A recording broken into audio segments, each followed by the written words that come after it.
dia, bom dia, bom dia, bom dia, minha gente. Bom dia a todos os polos, a todos os mestres presenciais e alunos que se conectam conosco aqui através das ondas do canal Educação. Bom dia, minha gente. Hoje, 9 de agosto do ano de 2022, estamos iniciando mais uma transmissão de aulas do curso técnico em secretariado. E a disciplina é projeto de aprendizagem interdisciplinar. Beleza?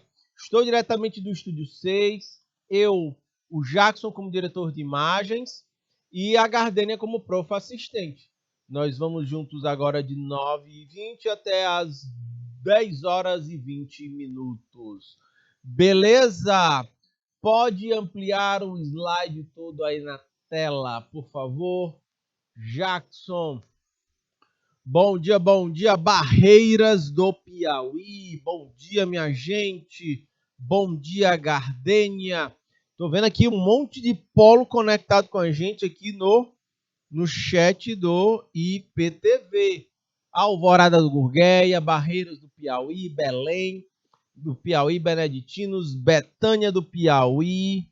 Tô vendo aqui também Cabeceiras, Capitão de Campos, Coronel José Dias, Dom Inocêncio, Domingos Mourão, Fartura do Piauí, Isaías Coelho, Landry Salles, Padre Marcos, Gil Boés, são os povos conectados conosco aqui nesta aula.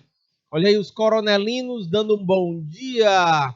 Também tem a Alvorada do Gurgueia, os alunos ativos em Alvorada do Gurgueia. Vocês aí assistem aula lá da Escola do Denox, não é isso, povo?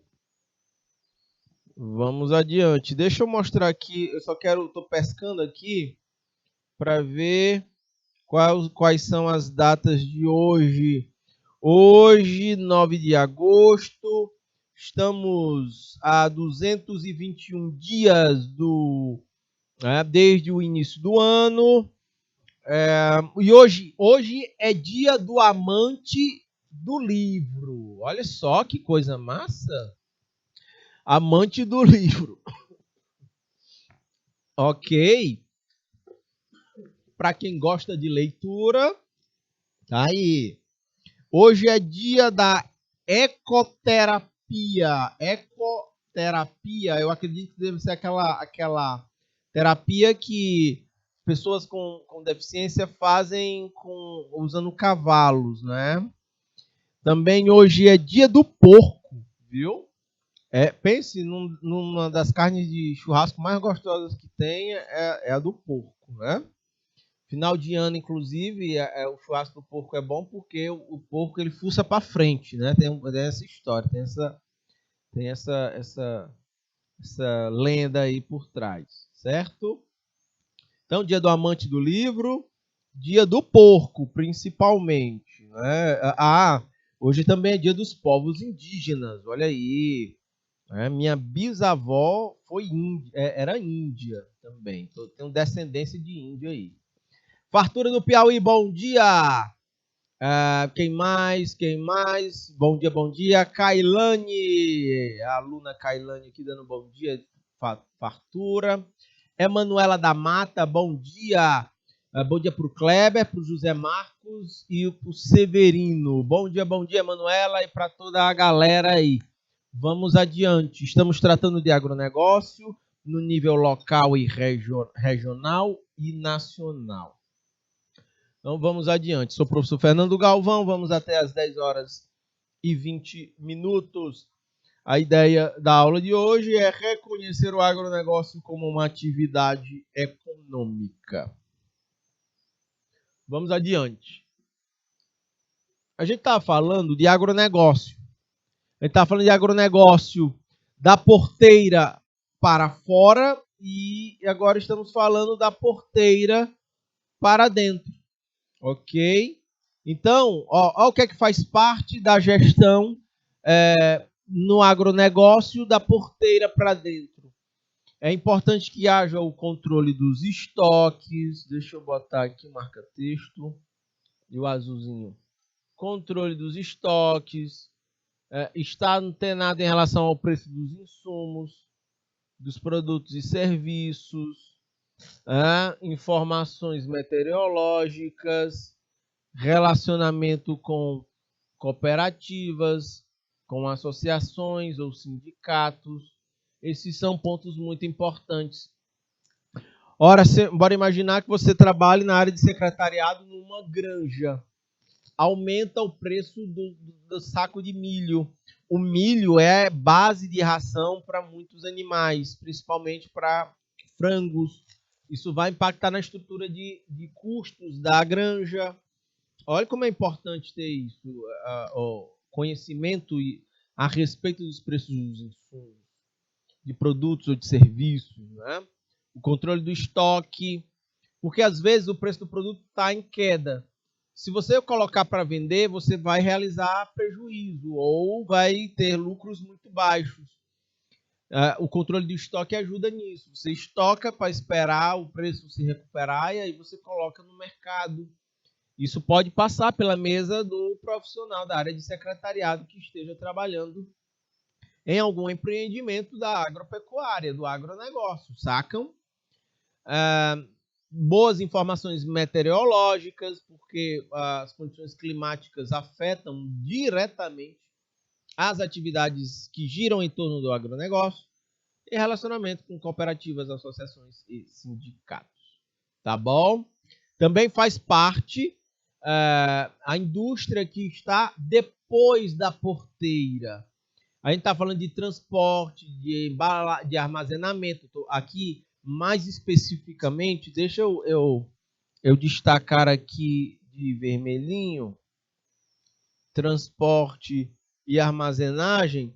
Aqui eu estou me referindo à logística, né, de movimentação das mercadorias, a industrialização, que é o processamento dessas matérias-primas, a embalagem, a distribuição, a comercialização, seja para o mercado interno ou externo para o exterior. Então, entram todos esses elementos, todos, absolutamente todos, passam na mesa de um profissional que esteja secretariando alguma atividade econômica vinculada ao agronegócio. Ok, minha gente? Tá bom? Recebi uma foto ontem, povo de Betânia do Piauí. Tem uma aluna daí que ela já se formou em finanças. Ela já está, ela passou no ensino superior para administração. É a Israélia da Paixão Macedo. A Israélia, ontem, ou foi antes de ontem, me mandou no WhatsApp umas fotos de mais torres eólicas, né, que estão sendo implantadas lá na Serra do Inácio. Inclusive, ela na foto estava me mostrando que da casa dela, antes não dava para ver. E agora dá para ver essas novas torres sendo implantadas lá na Serra do Inácio, expandindo aí as torres e a capacidade de captar energia através dos ventos lá em Betânia do Piauí. E ela também mostrou umas bonitas fotos da procissão do Padim Cisso, né, que vocês fazem aí. Tem um morro lá, né? Vocês sobem na procissão, muito massa, gostei demais. É muito legal. Beleza, minha gente? Tudo bem? Uma torre eólica dessa, dependendo de onde ela seja instalada, e se for na propriedade de alguém, a pessoa passa a receber royalties, direitos. A empresa que vai instalar as torres eólicas, elas pagam direito de uso para o proprietário lá da propriedade, no caso. Não sei como é que funciona em Betânia, em outros lugares é assim. Na extração de gás, por exemplo. Isso aí eu já vi lá no Maranhão. De repente você tem uma propriedade que ela nem é valorizada. Mas pode voltar, Jackson. Ela nem é valorizada. Mas descobriram lá uma fonte de gás natural e aí pagam royalties para começar a extrair o gás natural lá daquele tipo de solo, tá bom? Pode voltar a imagem para o slide, Jackson, e vamos seguindo aqui. Minha gente, fazem parte ainda da atividade muito ligada ao agronegócio,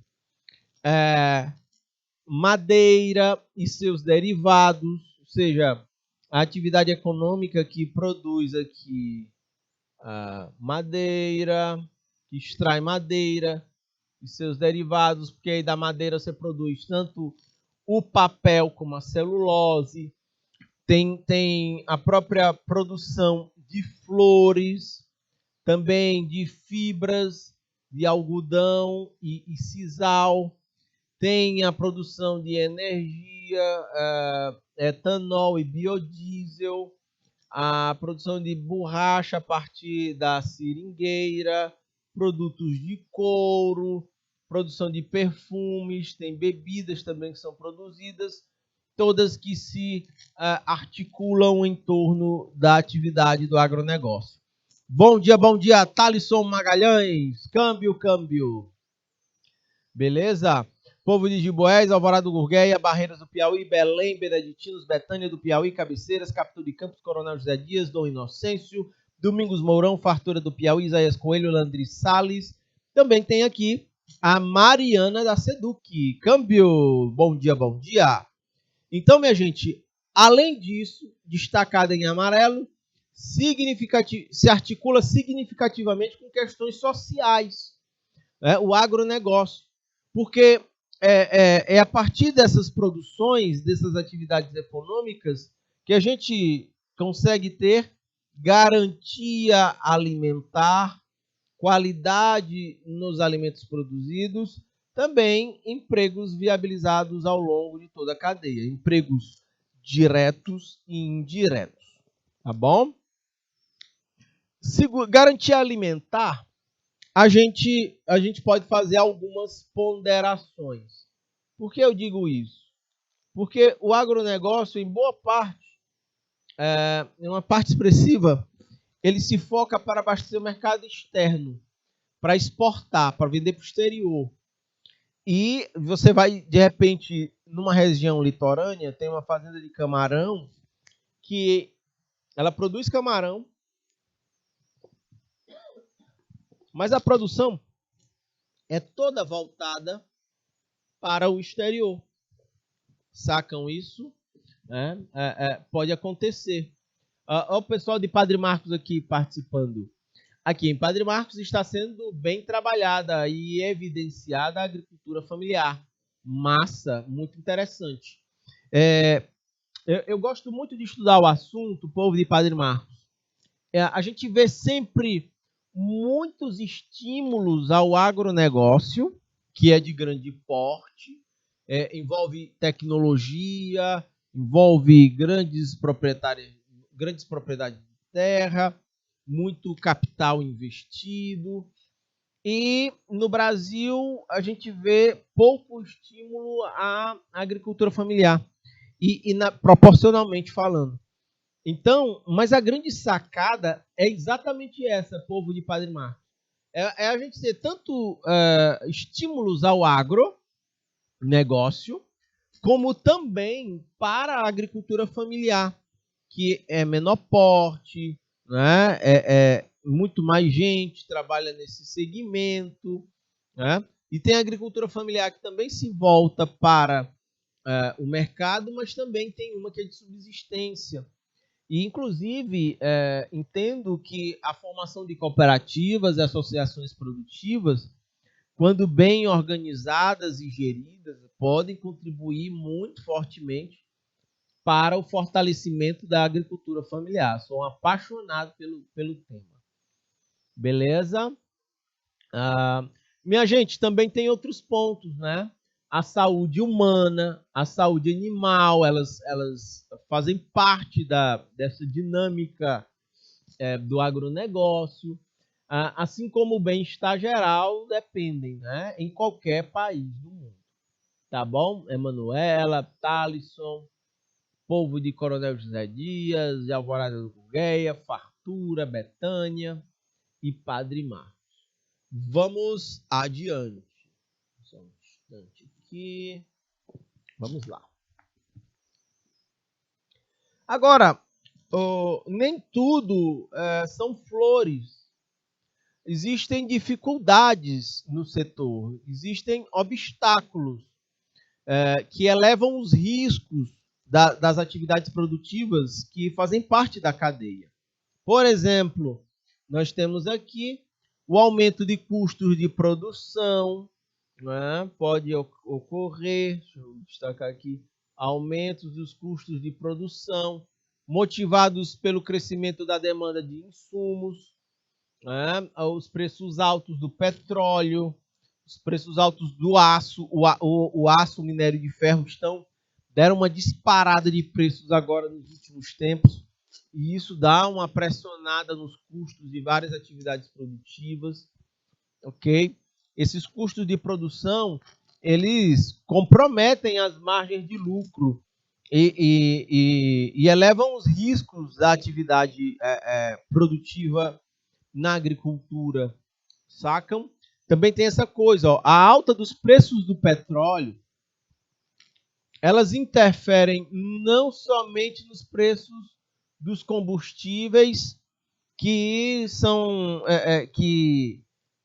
usados nos caminhões para fazer a movimentação de mercadorias, mas também a alta do preço do petróleo encarecem defensivos químicos, agrotóxicos, que são usados também na produção de grãos, de soja, de milho, de feijão, de arroz e de tudo mais. Então, isso é um risco, isso é um problema, e geralmente são fatores que estão fora da tomada de decisão ou do raio de ação, né, do produtor rural.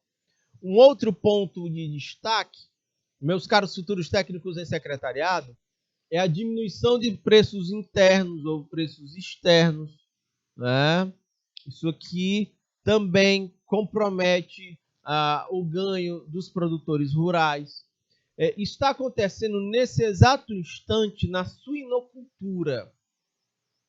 Essa semana agora, inclusive, a TV Clube me chamou para dar uma entrevista para falar que os preços das carnes em si estão aumentando, mas o preço da carne de porco caiu, né? E aí eles queriam entender o porquê que isso estava acontecendo. Pode voltar a imagem aqui para mim, Jackson, por favor? Por que o preço da carne de suíno está reduzindo se outros tipos de carne estão aumentando?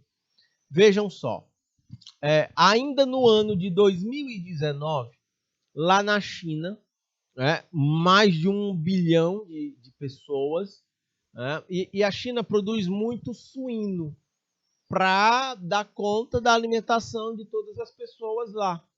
Só que lá teve uma peste suína. Muitos animais adoeceram e tiveram que ser sacrificados. Comprometeu o abastecimento de carne lá na China.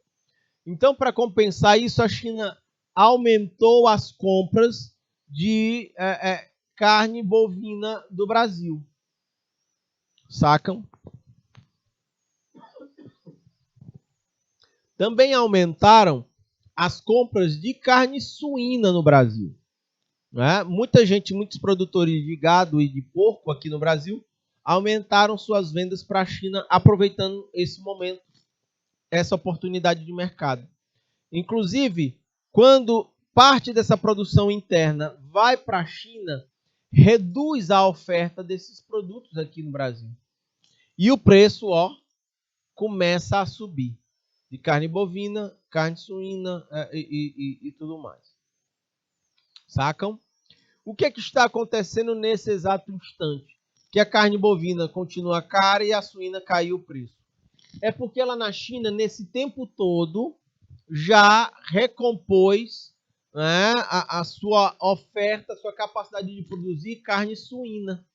A China, como ela já compensou isso, ela não precisa mais continuar comprando carne suína do Brasil. Então, os produtores de suíno no Brasil, agora tem uma quantidade maior de carne aqui, perdeu o comprador externo, essa carne toda vai ser vendida aqui, mais oferta, né? Maior oferta do que demanda, do que gente comprando.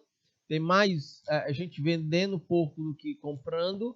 O preço tende a cair da carne suína. Ok, é esse movimento de mercado que está acontecendo. Vejam como essa coisa é interessante, né? De mercado internacional, como isso afeta o agro aqui, como é que afeta internamente os preços das coisas, né? E por aí vai. Beleza? Tudo bem? Pode ampliar o slide todo aí na tela, Jackson, por favor.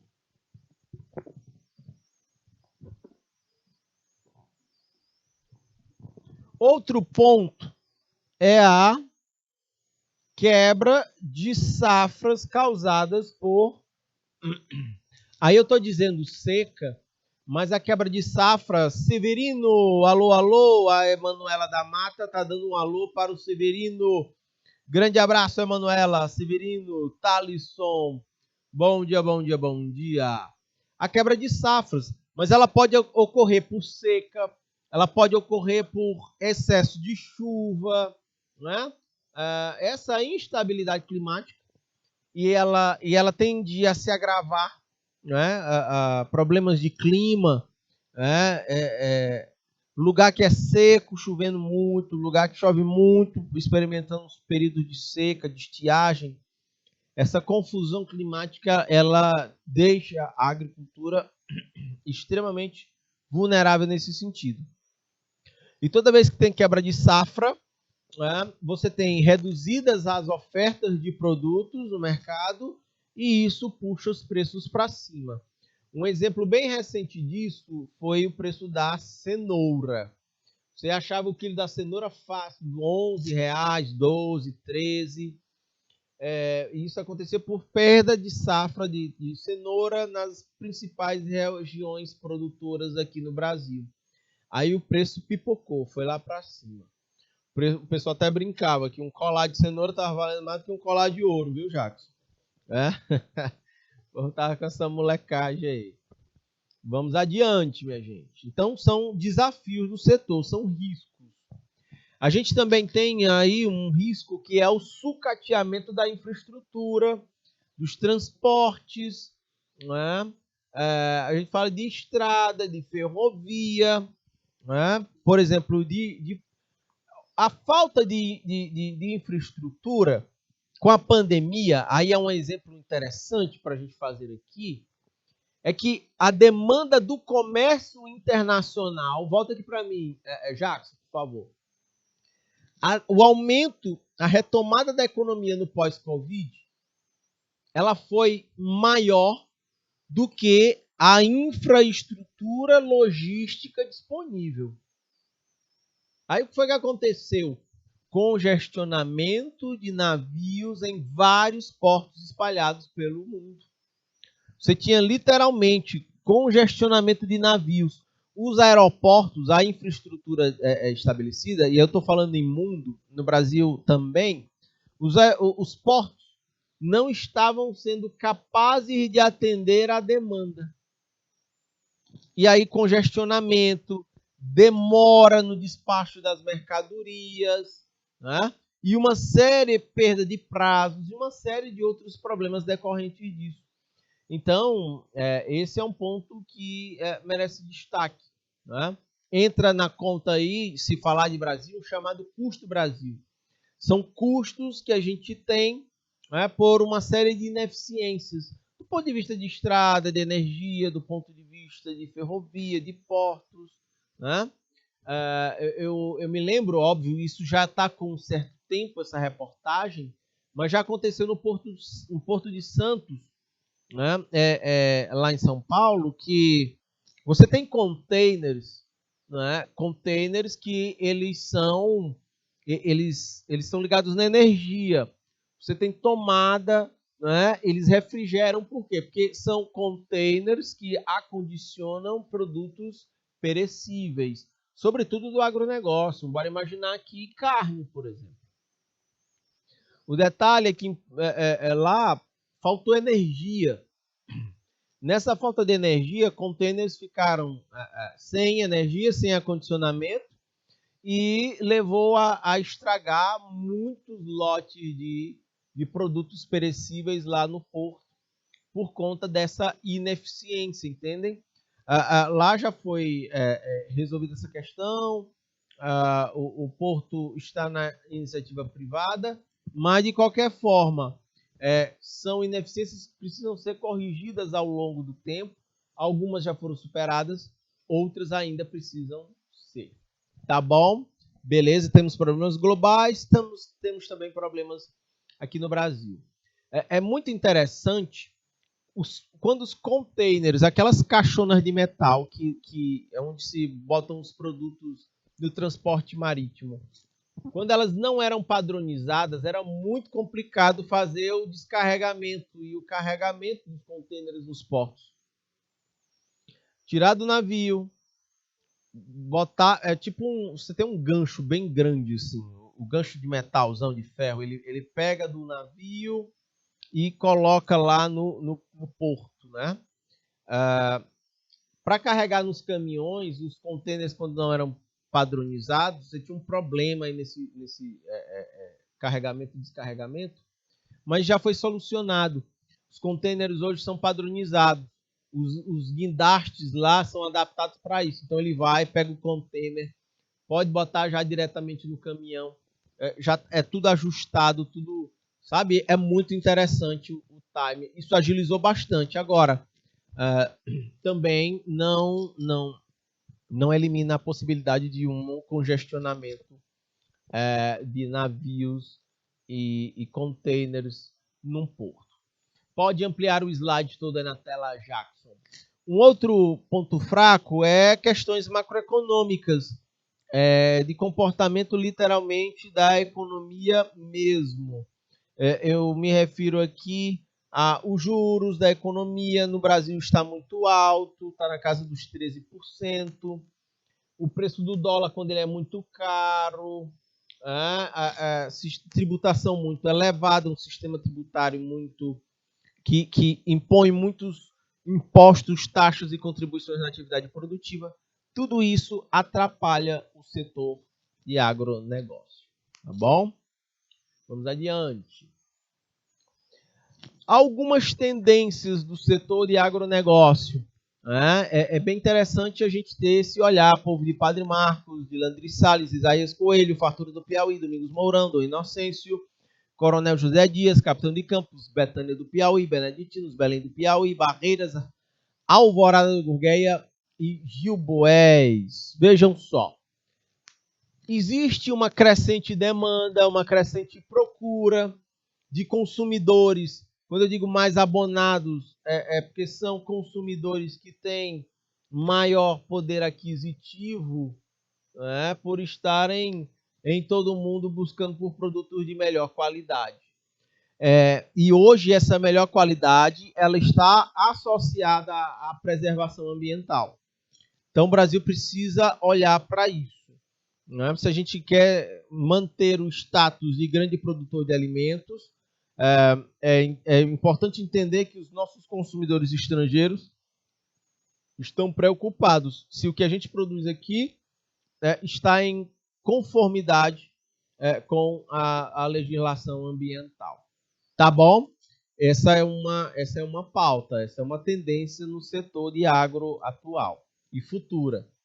O preço, o sabor, a aparência, tudo isso tem muito peso, mas também avança as exigências de informações sobre a origem dos produtos, que é isso que eu estou mencionando para vocês, onde eles foram desenvolvidos, o impacto sobre o meio ambiente, sobre a saúde humana e animal.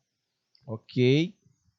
Esses são tópicos. É tanto que a China hoje ela é vista com muito receio internacionalmente, exatamente pelos produtos chineses estarem em desacordo com saúde humana e animal.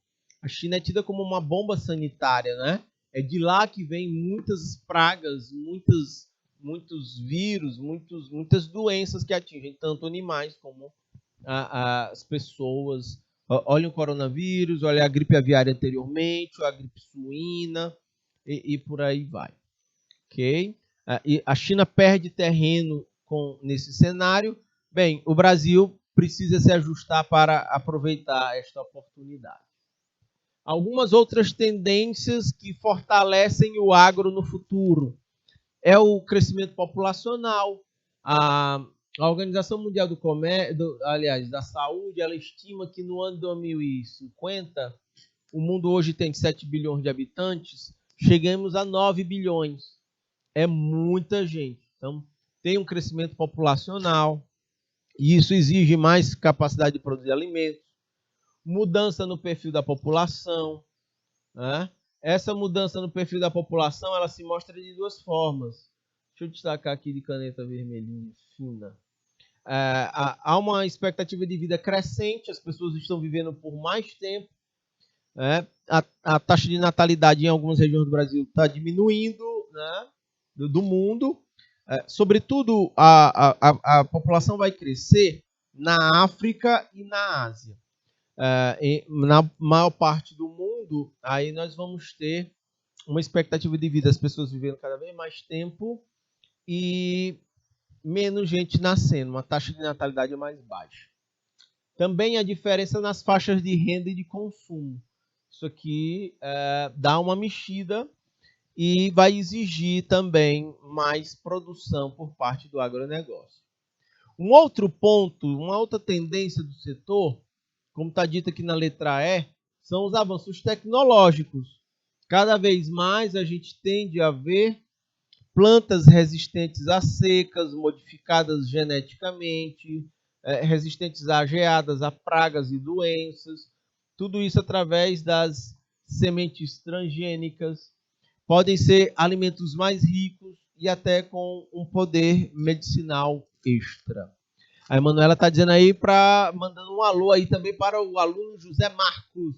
Grande abraço, José Marcos. Câmbio. Dom Inocêncio. Professor, qual é o seu nome? Dom Inocêncio, vocês começaram agora recente, né? Meu nome é Fernando Galvão, tá bom? Fernando Galvão. Ok? Se vocês quiserem me conhecer um pouco mais, se vocês quiserem acompanhar nas redes sociais, vocês podem até mandar fotos no direct para mim e eu compartilho lá no Instagram. Tá aqui é o perfil do Instagram. Tá aqui, @Sir Galvão. Tá bom? No Twitter e tudo mais. Beleza? Nós temos aí, fiquem à vontade, fiquem muito à vontade, tá bom? Povo de Dom Inocêncio. A gente pode trocar umas figurinhas por lá. Vamos adiante. Então, eu estou falando aqui de... Vamos adiante. Também a gente vai ter como algumas atividades econômicas do setor de agro, produção agrícola, de hortifruti, fruticultura, produção de grãos. A gente vai ter a criação de animais, a pecuária, pode ser gado, pode ser produção de camarão, caprino, ovino, e por aí vai também, sacam? Um outro setor ligado ao agronegócio são os fabricantes de defensivos agrícolas,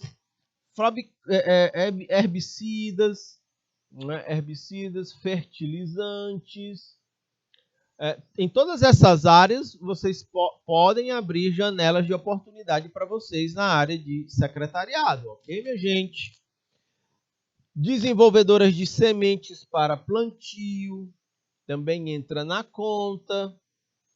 Nós temos aqui fabricantes de máquinas e equipamentos rurais, também faz parte das possibilidades de atividade econômica que elas se vinculam ao agronegócio.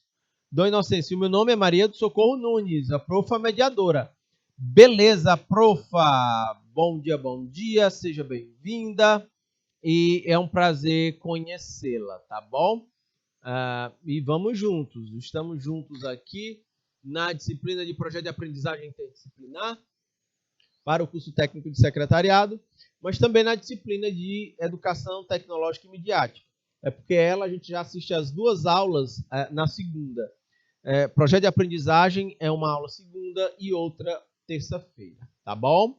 Beleza? Hoje, que é dia do porco, e hoje é dia do... Eu disse mais alguma coisa que agora eu não estou lembrado. Né? Vamos adiante. É dia do amante do livro, viu? É dia do amante do livro. Isso. Dona Cê está dizendo, vocês iniciaram ontem. Beleza, tá bom? As aulas estão na plataforma, no canal do YouTube, do canal Educação. Vocês podem dar uma voltada lá, acompanhar, né, as aulas e os conteúdos que nós já trabalhamos aqui, tá bom? Tem mais atividade econômica ligada ao agronegócio. Tudo como possibilidades, oportunidades de trabalho para vocês, enquanto futuros técnicos em secretariado.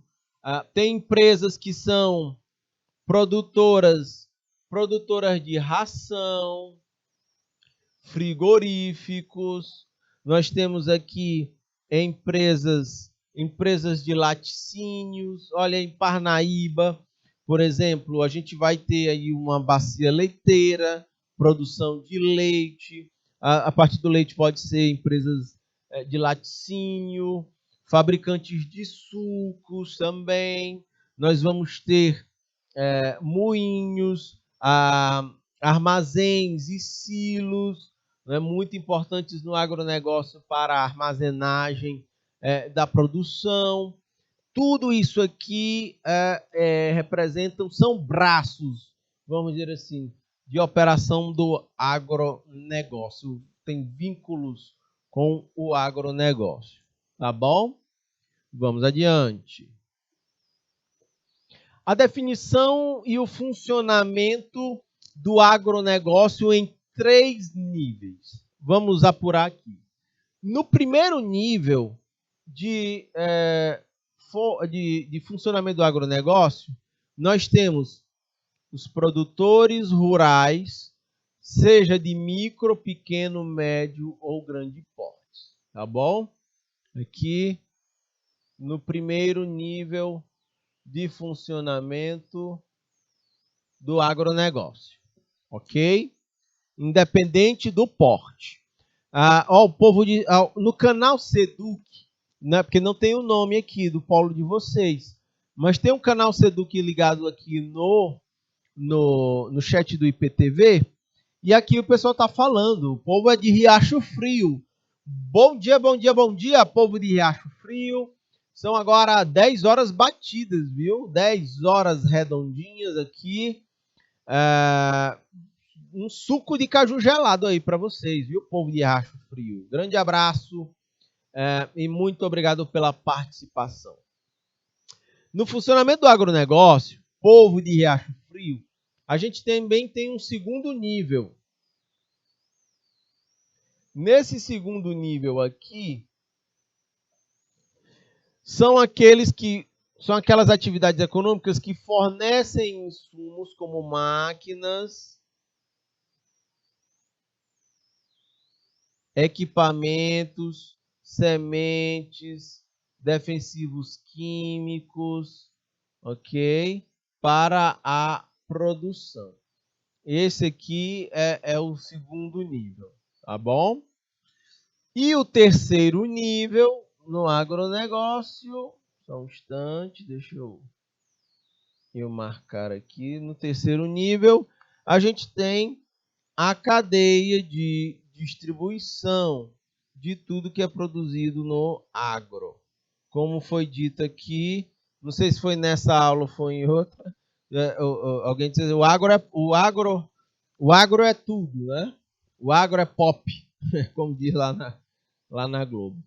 Essa cadeia de distribuição ela é responsável por levar produtos até a mesa do consumidor, incluindo empresas distribuidoras, atacadistas e supermercadistas, né? Supermercados. Deixa eu destacar aqui também. Isso aqui é o... Nós temos aqui os 3 níveis. Quem produz, né?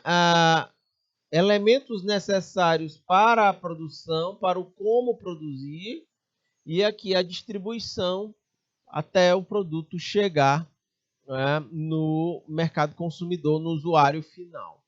Ok? Vamos adiante. Vale dizer que ainda há outros setores da economia que se relacionam diretamente com o agronegócio. Por exemplo, eu tenho aqui o setor financeiro, são os bancos, as agências de fomento, ou seja, que emprestam grana para investimentos, que é através desse setor financeiro que os produtores rurais obtêm o crédito agrícola, contratam o seguro rural. O seguro rural ajuda o agricultor a enfrentar dificuldades, por exemplo, em quebras de safra. Ok? Aí ele tem uma grana que compensa essa perda aí.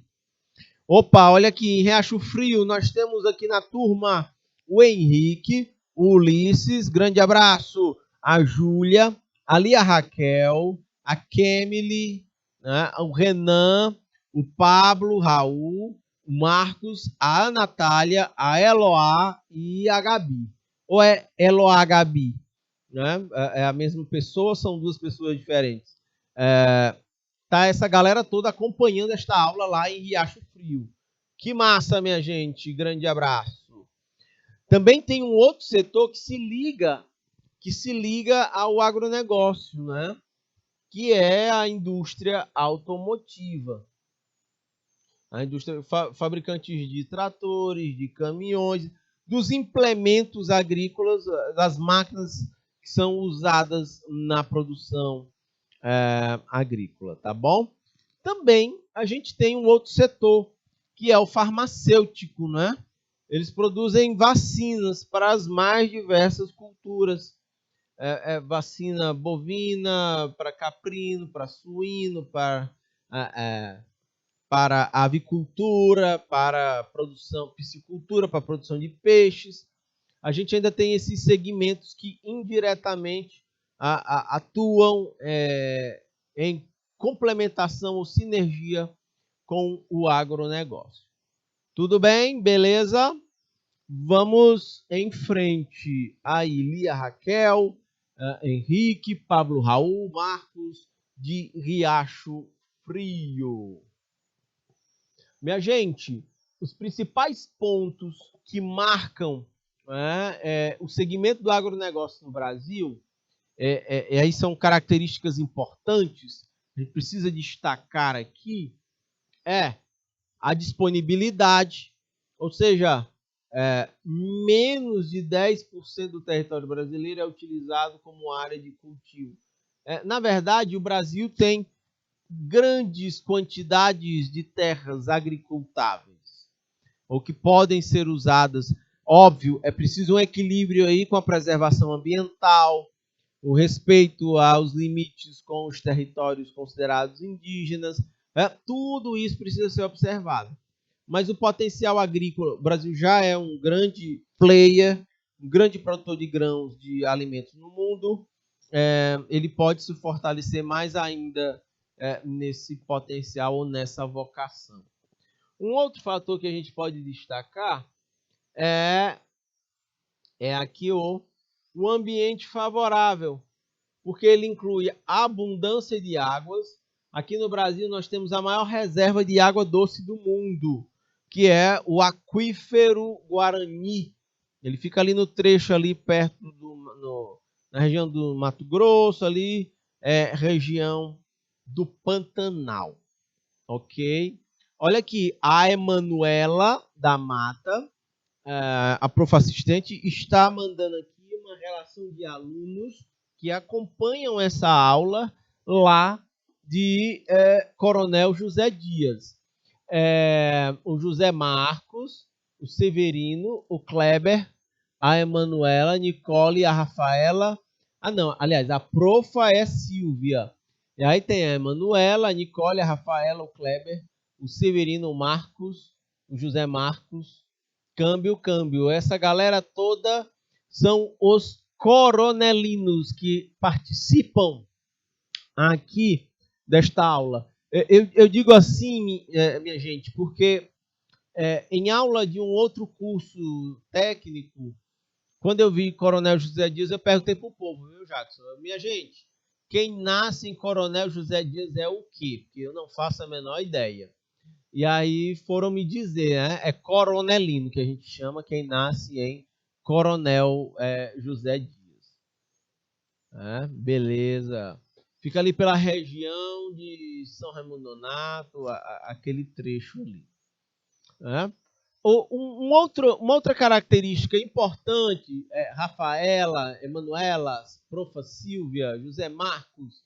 Um outro ponto interessante do agronegócio no Brasil é o clima, né? Aliás, o clima ele é um ponto que merece destaque. A gente tem um ambiente favorável, mas o agronegócio ele enfrenta no Brasil alguns desafios, como chuvas intensas, estiagem, pragas e doenças nas lavouras.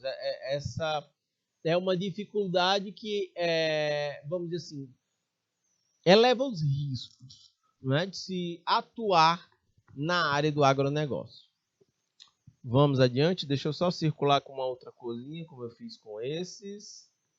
E vamos adiante. Ainda nesses principais pontos que marcam o agronegócio no Brasil, a gente tem a complexidade.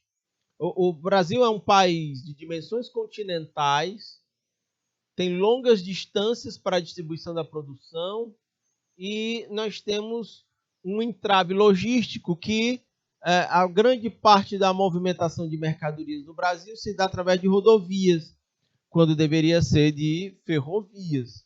Então, isso merece uma observação nossa.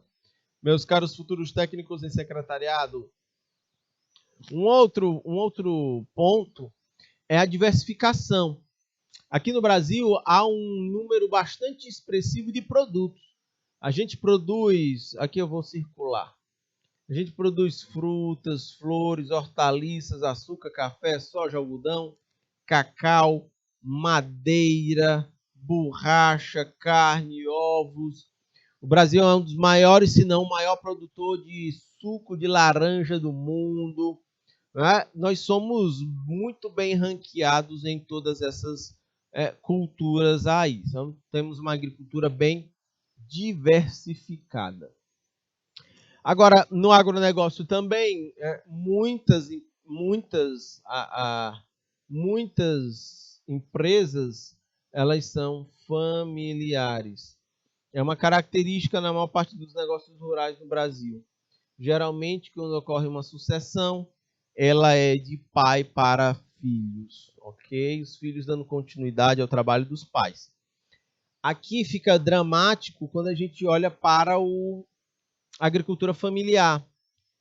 O IBGE, o Instituto Brasileiro de Geografia e Estatística, pode voltar a imagem aqui para mim, Jackson, já identificou que na agricultura de pequeno porte, os filhos não querem seguir o mesmo ofício dos pais. Então, a gente tende a ter, nesse sentido, uma menor população rural ao longo do tempo e uma descontinuidade em pequenos negócios rurais que já existem hoje. Isso não é uma boa tendência para a nossa realidade. Pode voltar para o slide, Jackson, por favor. Então, seguindo aqui adiante, a gente tem o mercado voltado à exportação, para vender produto para o exterior. Né? Embora importe 75% dos fertilizantes que usa, o Brasil ele negocia boa parte da produção para o mundo. Em 2020, minha gente, foram 82 milhões de toneladas de grãos, quase 83 milhões de toneladas, né? 82,7. Deixa eu botar outra cor aqui. Isso aqui fica escuro. Marca texto. Botar o azulzinho. 82,97. Então, 83 milhões de grãos, de toneladas de grãos de soja e 32 milhões de toneladas de milho foram exportadas para o mundo. A gente pode falar também de tecnologia em expansão no agronegócio. Com o avanço da agricultura de precisão, as propriedades brasileiras estão cada vez mais conectadas, usando aplicativos. Tem quem use até drone para ajudar na gestão dos negócios rurais. Bom dia, Kaline Souza. A Kaline está falando diretamente de Cabeceiras. Bom dia, bom dia.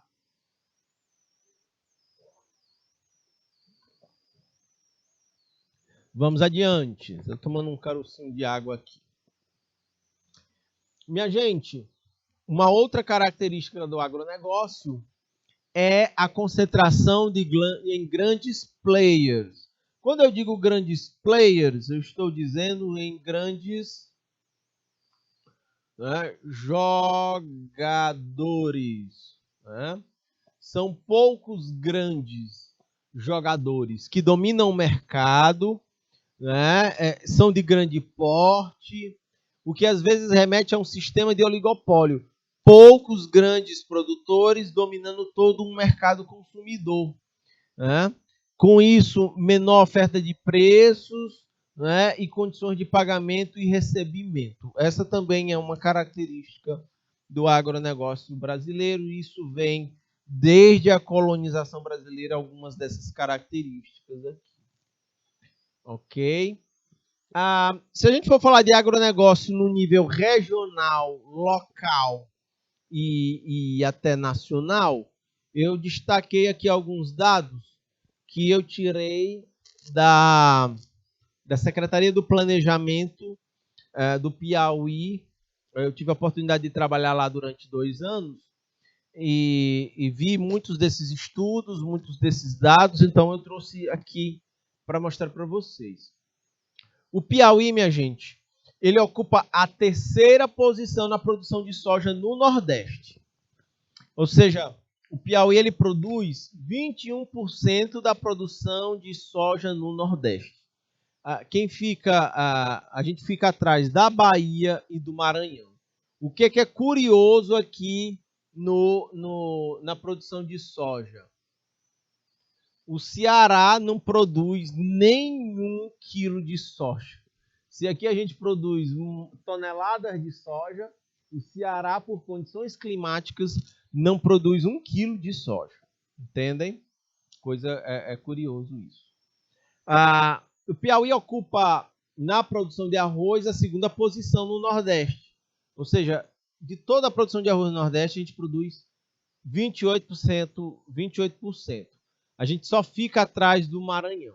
O Maranhão é grande produtor de arroz aqui na região Nordeste. Vamos adiante. O Piauí, pegando mais dados aqui, o Piauí ocupa a 3ª posição na produção de milho no Nordeste. A gente produz 26% da produção total de milho. Fica atrás da Bahia e do Maranhão. E em relação ao feijão, a gente é o 3º maior produtor da região Nordeste. Na soja, é a principal cultura da balança comercial do Piauí, é o produto que a gente mais exporta no exterior. Teve um crescimento, esses dados são do ano de 2020 e 2021, são os mais atualizados que tem. A gente produziu 2 milhões de toneladas de soja em uma área de 800 hectares. Ou seja, a gente está conseguindo produzir 3 toneladas de soja por hectare no Piauí. Se a gente for para o arroz, a gente está conseguindo produzir no Piauí 1.700 toneladas de arroz a cada hectare. No milho, a gente consegue produzir 4 toneladas de milho por hectare no Piauí, né? E o feijão mais baixo, a gente só consegue produzir 290 quilos de feijão por hectare no Piauí, tá bom? Aqui são alguns tópicos relacionados ao agronegócio que eu queria mostrar aqui para vocês na nossa disciplina, tá bom? Eu vou ficando por aqui. Grande abraço, fiquem com Deus. Tchau, tchau, minha gente.